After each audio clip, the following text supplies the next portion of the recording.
بسم اللہ الرحمن الرحیم۔ الحمدللہ۔ آج ہماری تلاوت کا آغاز سورہ حجر 14واں پارہ۔ حجر ایک وادی کا نام ہے جو شام اور مدینہ کے درمیان میں ہے۔ یہاں قوم سمود رہا کرتی تھی۔ انہوں نے حضرت صالح کا انکار کیا، پیغمبر کی دعوت کو قبول نہیں کیا، اللہ نے ان پہ عذاب بھیجا۔ سورہ حجر اسی نسبت سے، اس وادی کی نسبت سے سورت کا نام حجر ہے۔ ابتدا میں اللہ کے کلام کی تعریف توصیف ہے، پھر 14ویں پارے کے آغاز میں آخرت کا ایک منظر ہے کہ اسلام کی قدر و قیمت کا اندازہ کل کی زندگی میں ہوگا کہ اسلام کتنی بڑی دولت ہے۔ جو لوگ اس دولت سے محروم ہوں گے حسرت کریں گے، ہائے کاش کہ ہم بھی مسلمان ہوتے۔ اللہ ہمیں ایمان کی دولت کی قدردانی نصیب فرما دے۔ بس اوقات جب ایمانی زندگی پہ کچھ لگتا نہیں تو قدر بھی کوئی نہیں ہوتی۔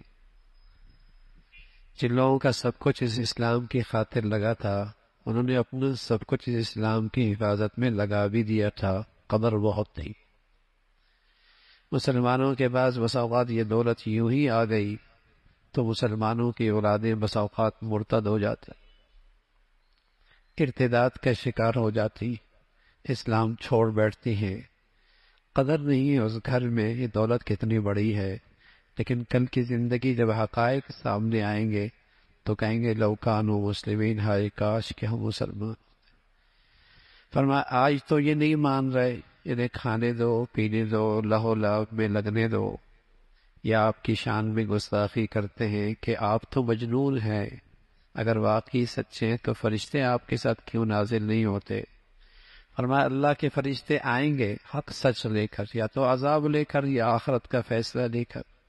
یہ قرآن مجید اللہ کی کتاب ہے اور اللہ نے ہی اس کی حفاظت کی ذمہ داری دی ہے۔ تورات، انجیل، زبور یہ بھی آسمانی کتابیں ہیں، لیکن اللہ نے ان کی حفاظت کی ذمہ داری نہیں دی، اور آج اس کی بالکل کیفیت ہی بدل گئی ہے۔ کوئی دنیا میں آج ماضی کی کتاب صحیح طور پہ پیش نہیں کر سکتا۔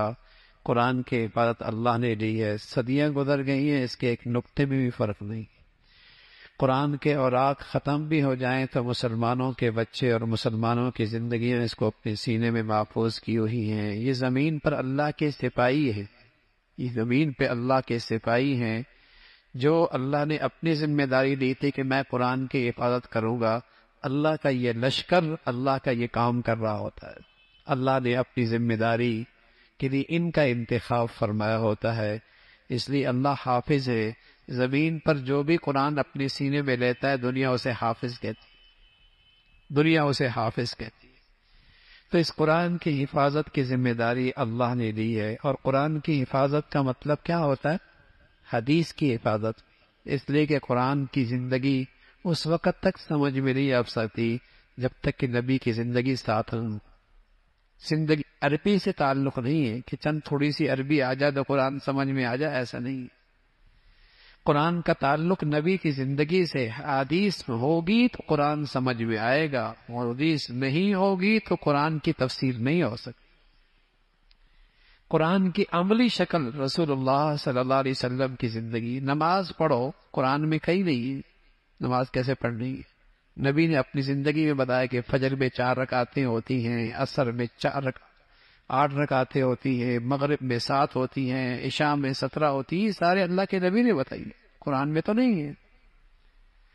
تو حدیث بھی محفوظ ہے۔ ایسا نہیں ہو سکتا کہ اللہ میاں کہے کہ ہدایت پہ چلو اور اس کے لیے سامانی موجود رہو، ہدایت پہ چلو اور ہدایت کا سامانی موجود رہو۔ اس لیے مسلمانوں کا ایمان ہے قرآن بھی محفوظ ہے، حدیث بھی قیامت تک ہی محفوظ ہے۔ یہ گمراہی ہے جو مسلمانوں کے دلوں میں ڈالی جاتی ہے کہ حدیث تو بعد میں اکٹھی کی گئی ہے اور حدیث تو غیر محفوظ ہے۔ یہ در حقیقت مسلمانوں کو دین سے دور کرنے اور دین کے بارے میں شک میں مبتلا کرنے کی ایک عالمی سازش ہے۔ تو قرآن کی حفاظت بھی اللہ نے دی، حدیث کی ذمہ داری بھی اللہ نے دی۔ پھر اللہ رب العزت نے بتایا کہ اللہ کی قدرت، یہ کہا کرتے تھے کہ آسمان پر ہم جائیں اور کوئی دیکھے کہ واقعی اللہ کا پیغام ہے یا نہیں۔ فرمایا اگر ان کو آسمان کے دروازے ان کے لیے کھول بھی دیں تو یہ کہیں گے ہم پہ کوئی جادو ہو گیا ہے، آپ علیہ الصلوۃ والسلام نے ہم پہ جادو کر دیا، یہ تو پھر بھی نہیں مانے گی۔ پھر انسان کی تخلیق کا تذکرہ ہے، ایک آواز دینے والے مٹی سے اللہ نے ایک شخصیت پیدا کر دی، بے جان مٹی اور آدم کی پیدائش، بے جان مٹی اور آدم کی زندگی، اور حضرت آدم کی شخصیت میں کیا کچھ اللہ نے کمالات رکھی ہیں، کیا صلاحیت رکھی ہے، کیا کیفیت رکھی ہے، اور یہ سب بے جان مٹی سے اللہ نے بنا دی ہے۔ اللہ کی قدرت ہے۔ اور آج بھی جو انسان پیدا ہوا ہے، پیدا ہو رہا ہے ماں کی چھاتی سے اور باپ کی پشت کے اس پانی سے، اس کی ساری توانائی اور طاقت مٹی سے، اس کی تمام تر توانائی اور طاقت مٹی سے ہے، غذا ساری کی ساری مٹی سے ہے، انسان کے جسم کی ساری ضروریات مٹی سے ہے، اس کی دوا ہو یا غذا ہو مٹی سے تو ہے، اور اس سے اللہ رب العزت انسان بناتا ہے اور اس میں غیر معمولی صلاحیتیں رکھتا ہے۔ تو اللہ کی قدرت ہے۔ پھر اسے اللہ نے مسجود ملائکہ بنایا، شیطان نے انکار کیا، راندہ درگاہ ہوا، اس نے اعلان کیا کہ میں انسانوں کو گمراہ کروں گا۔ اللہ کریم نے فرمایا میرے مخلص بندوں پر تجھ کا تیرا اثر نہیں ہوگا، میرے مخلص بندوں پہ تو اثر نہیں ہوگا۔ پھر فرمایا تیری ماننے والے ہوں گے تو جہنم بھی ہے، اور جہنم کے ساتھ دروازے ہیں، اور ہر ایک گروہ جیسے بدعمالی ہوگی اس نسبت سے وہ جہنم کے اس دروازے سے داخل ہوگا، جنت بھی ہوگی اللہ کے فرما برداروں کے لیے، اور وہ جنت میں صاف دل کے ساتھ ایمان والے داخل ہوں گے، کسی کے دل میں کسی کے لیے کھوٹ کینہ حسد نہیں، بلکہ صاف ستھرے دل کے ساتھ اللہ جنت میں داخل فرمائیں گے۔ پھر حضرت ابراہیم علیہ السلام کے پاس مہمانوں کا آنا اور آپ کا اکرام کرنا، اور ان کا یہ بتانا کہ اللہ آپ کو بیٹا دیں گے، پوتا بھی دیں گے، اور پھر آپ کی بیوی کا حیرت سے ہاتھوں کا سر پہ مارنا۔ حضرت ابراہیم علیہ السلام ہم اللہ کی رحمت سے مایوس نہیں ہیں، ہمیں یقین ہے کہ اللہ کی رحمت یہ کر سکتی ہے، قدرت کر سکتی ہے، لیکن ہم تو یہ پوچھنا چاہتے ہیں کہ ہم کیا جوان ہو جائیں گے یا اسی بڑھاپے میں ہماری اولاد ہوگی؟ فرمایا ہاں اسی بڑھاپے میں اللہ اولاد دے دیں گے۔ پھر اللہ رب العزت نے ان فرشتوں کا تذکرہ فرمایا جو حضرت لوط کے پاس آئے اور فرمایا راتوں رات آپ یہاں سے نکلیں، آپ کی قوم نے وہ گندگی کی اس زمین پر، اللہ اس زمین کو ان کی گندگی سے پاک کرنا چاہتا اور انہیں نیست و نابود کرنا چاہتا ہے۔ اس قوم کا تذکرہ فرمایا، پھر اس بستی کو اللہ نے پلٹ کے رکھ دیا، پتھروں کی بارش فرمائی اس قوم پر۔ پھر اصحاب حجر کا تذکرہ ہے، اس قوم پر بھی اللہ کا عذاب آیا۔ پھر قرآن کی عظمت اور خاص طور پہ سورہ فاتحہ جسے ہر نماز میں پڑھا جاتا ہے یا سنا جاتا ہے، اس کا تذکرہ فرمایا جسے اللہ قرآن دے دے وہ دنیا کی چمک دمک کی طرف کیا نظر کرے، وہ دنیا کی چمک دمک کی طرف کیا نظر کرے۔ پھر آپ کو تسلی دی یقیناً آپ غیروں کی باتوں سے تکلیف میں آتے ہوں گے، لیکن آپ تسبیح کیجئے، آپ حمد کیجئے اور اللہ کی عبادت کیجئے یقین کے ساتھ، جب تک کہ آپ کا جانا نہ ہو مستقل اللہ کی عبادت کرتے رہیے۔ پھر سورہ نحل کا تذکرہ ہے۔ نحل کہتے ہیں شہد کی مکھی کو، چھوٹی سی اللہ کی مخلوق ہے لیکن اس کے کارنامے غیر معمولی ہیں، اس کی کارنامے غیر معمولی، اس کی صنعت غیر معمولی ہے، غیر معمولی صنعت ہے، اور اس کو اندر اللہ نے یہ ساری صلاحیت، سمجھ بوجھ، عقل، دانش اللہ نے رکھی ہے۔ اس نسبت سے اس سورت کا نام بھی نحل ہے۔ اتا امر اللہ، اللہ کا حکم آنے والا ہے، چاہے وہ عذاب کی شکل میں آئے، قیامت کی شکل میں آئے، جلدی نہ کرو۔ کفار کہا کرتے تھے ہم غلط ہیں تو پھر پکڑ کیوں نہیں آتی؟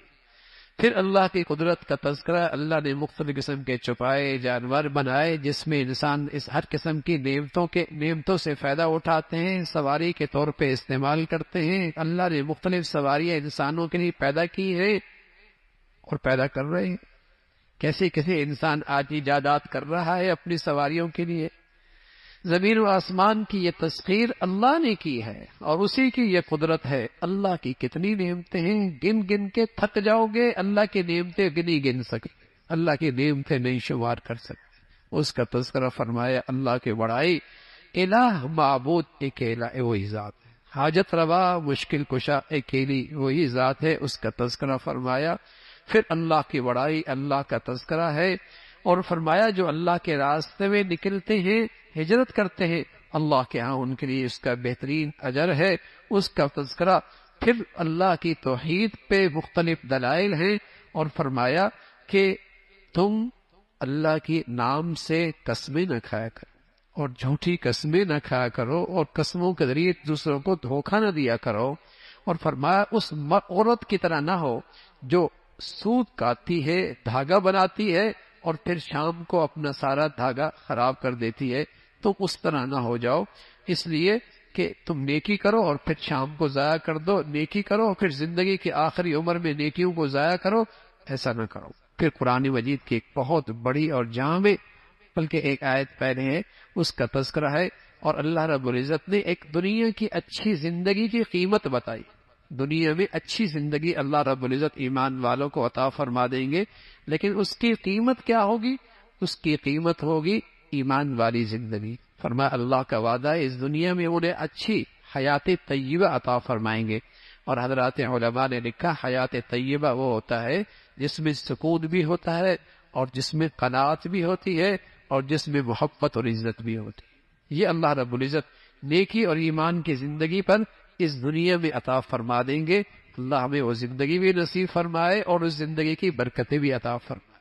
پھر اللہ رب العزت نے اس مکھی کا ذکر فرمایا، شہد کی مکھی، کہ کس طریقے سے اللہ رب العزت نے اس کو عقل و دانش اور سمجھ بوجھ عطا فرمائی ہے کہ وہ مکھی اپنے کھانے بناتی ہے، اور ایک چھتے کے اندر کم از کم 20 سے 30 ہزار اس کے وہ کھانے موجود ہوتے ہیں، اور اس کے اندر کیسا تقسیم کار ان کے اندر ہوتا ہے کہ کچھ لوگ سکوٹی پر ہوتے ہیں، کچھ رس لے کے آتے ہیں پھولوں کا، اور ہر ایک کی چیکنگ ہوتی ہے، اگر کوئی رس غلط لے کے آیا، زہریلا لے کے آیا تو اس کی سزا موت ہوتی ہے۔ پھر اس میں ایک ملکہ ہوتی ہے جس کا کام ہی بچے جننا ہوتا ہے، اس کے لیے وہ کھانے الگ ہوتے ہیں۔ یہ پورا نظام ہے۔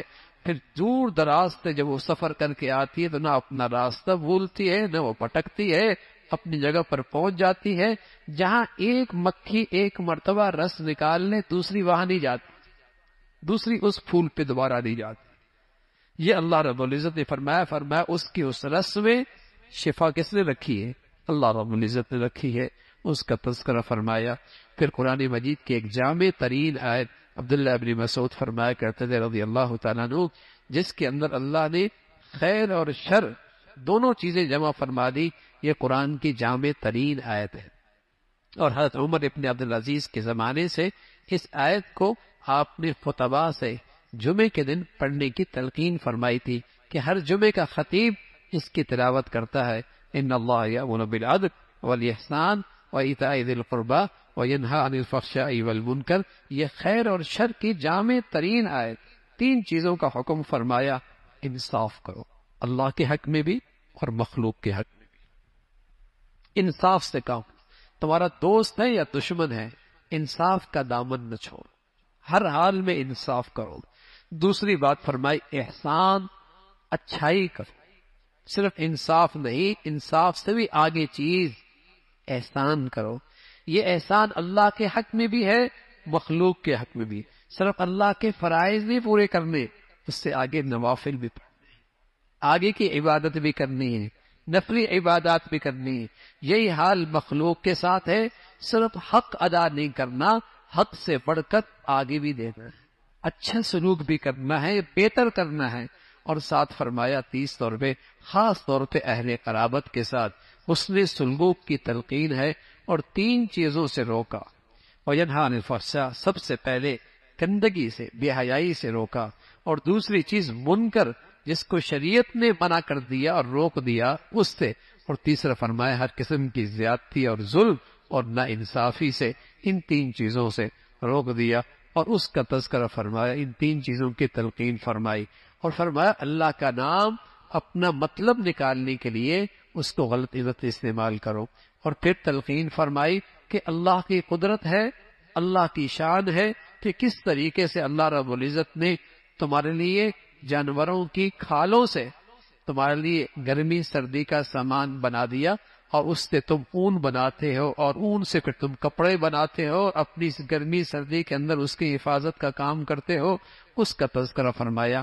پھر کل قیامت میں انسان اٹھے گا، نیکی اور بدی کا اجر اور ثواب ہوگا، اس کا تذکرہ، اجر نیکی اور بدی کا ثواب اور جزا اور سزا ہوگی، اس کا تذکرہ فرمایا۔ پھر فرمایا پہلے لوگ، اللہ رب العزت نے ایک بستی کی مثال دی، اور بستی کی مثال یہ کہ ایک بستی تھی، بڑے امن کے ساتھ تھی اور بڑے اطمینان کے ساتھ تھی۔ امن کہتے ہیں باہر کا خطرہ کوئی نہیں، اور اطمینان کہتے ہیں اندر کی بے چینی کوئی نہیں۔